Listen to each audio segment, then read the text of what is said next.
Assalamualaikum warahmatullahi wabarakatuh. Dalam video kali ini, kami dari kelompok 1 akan memaparkan hasil review dari artikel Analysis of Factor and Fraud Preventive Effort in Company Financial Report, a Literature Review Study, untuk memenuhi tugas akhir dari mata kuliah akuntansi forensik dan audit investigasi dengan dosen pengampu Ibu Nita Erika Aryani SEAK MSc CA. Anggota kelompok kami yaitu saya sendiri, Faizon Muyasar, kedua ada Sinta Lorenza, yang ketiga ada Hera Safitri, yang keempat ada Nur Zalianti. Fenomena yang menjadi motivasi peneliti. Dalam artikel ini ada 4 fenomena yang menjadi motivasi peneliti. Yang pertama ada masalah fraud, yang merupakan masalah yang dihadapi semua perusahaan terlepas dari ukuran atau jenis industrinya. Yang kedua ada dampak dari fraud. Dalam laporan keuangan, dampak fraud ini berada di urutan ketiga kasus paling umum di Indonesia sebesar 9,2% setelah korupsi dan penyimpangan aset negara. Kecurangan laporan keuangan dapat menyebabkan kerugian signifikan yang diukur berdasarkan kapitalisasi pasar atau hilangnya nilai pemegang saham. Yang ketiga ada fraud. Fraud menimbulkan risiko yang mempengaruhi pencapaian tujuan organisasi. Oleh karena itu, langkah-langkah untuk mengurangi risiko fraud dalam laporan keuangan perlu diperkuat untuk menghindari kerugian besar.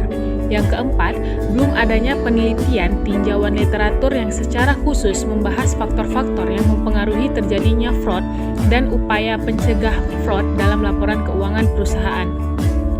Teori yang digunakan di penelitian ini ada 4. Yang pertama, pengendalian internal atau internal control, yang mana sebagai struktur organisasi yang mendukung peran pengawasan aktivitas terkait penggunaan aset perusahaan bertujuan untuk mengurangi risiko kesalahan fraud dan penyimpangan. Yang kedua ada manajemen risiko atau risk management, sebagai upaya mengidentifikasi, menganalisis, dan mengendalikan risiko dalam berbagai aktivitas perusahaan yang berfungsi sebagai tindakan pencegahan risiko. Yang ketiga ada laporan keuangan atau financial statement, yang mana sebagai hasil dari proses akuntansi yang berfungsi sebagai alat komunikasi data keuangan perusahaan dan pihak yang berkepentingan. Yang keempat ada fraud atau kecurangan, yang mana sebagai tindak curang atas perbuatan melanggar hukum yang dilakukan untuk kepentingan pribadi atau kelompok yang mengakibatkan kerugian pihak lain. Baik, selanjutnya saya akan menjelaskan tentang metode penelitian yang digunakan dalam artikel tersebut. Jenis metode yang digunakan yaitu metode kualitatif deskriptif dengan pendekatan studi tinjauan literatur atau literature review study. Data yang digunakan yaitu menggunakan data sekunder yang diperoleh dari studi literatur. Sedangkan pengumpulan datanya yaitu data dikumpulkan melalui pencarian pada Google Scholar.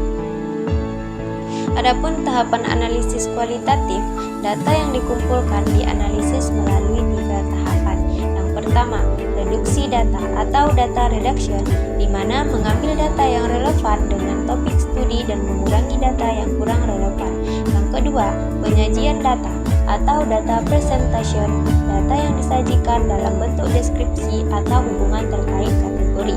Dan tahapan yang terakhir yaitu penarikan kesimpulan atau drawing conclusion, di mana menarik kesimpulan dari hasil identifikasi data. Baik, selanjutnya ada mengenai hasil dan pembahasan, di mana lokasi penelitian ini sebagian besar, 57,9% yang dikaji dalam artikel tersebut berlokasi di sektor korporat, menunjukkan bahwa praktik kecurangan laporan keuangan sangat rentan terjadi di sektor tersebut. Adapun beberapa faktor penyebab fraud, berdasarkan tinjauan literatur, terdapat 7 faktor yang menyebabkan fraud dalam laporan keuangan perusahaan. Yang pertama ada greed atau keserakahan, dan yang kedua ada opportunity, peluang, faktor dengan presentasi tertinggi sekitar 23,5%. Sedangkan yang ketiga ada kebutuhan atau need. Yang keempat ada exposure, keterpaparan. Yang kelima ada unshareable pressure atau insentif, tekanan insentif yang tidak dapat dibagi. Yang keenam ada rationalization atau rasionalisasi. Sedangkan yang ketujuh ada capacity, kapasitas atau kemampuan. Nah, adapun dampak teknologi. Teknologi digital terbukti memiliki dampak negatif karena menciptakan potensi dan kesempatan bagi fraud. Sedangkan upaya pencegahan yang efektif harus dilakukan sejak dini. 3 upaya pencegahan utama yang dapat diambil adalah peningkatan manajemen risiko, peningkatan pengendalian internal, dan pemanfaatan konsep forensik digital atau digital forensik.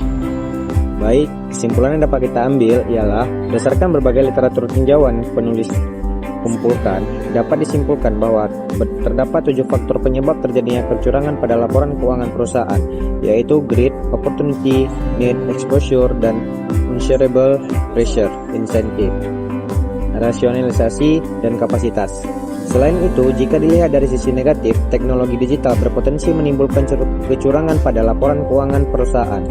Berdasarkan berbagai faktor penyebab terjadinya kecurangan pada laporan keuangan perusahaan, perlu adanya upaya pencegahan kecurangan yang dilakukan oleh manajemen perusahaan melalui manajemen risiko dan pengendalian internal. Selain itu, jika dilihat dari sisi positif, teknologi digital memiliki peran penting dalam membantu mendeteksi dan mencegah terjadinya kecurangan pada perusahaan karena dengan menggunakan konsep forensik digital dapat menjadi lebih efektif dan efisiensi dalam mendeteksi kecurangan. Dengan meningkatkan manajemen risiko, pengendalian internal dalam perusahaan, dan memanfaatkan konsep forensik digital, diharapkan dapat memberikan masukan bagi manajemen perusahaan untuk mencegah terjadinya kecurangan dalam laporan keuangan perusahaan sejak dini.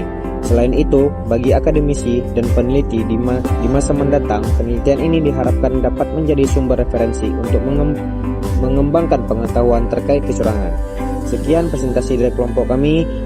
Assalamualaikum warahmatullahi wabarakatuh.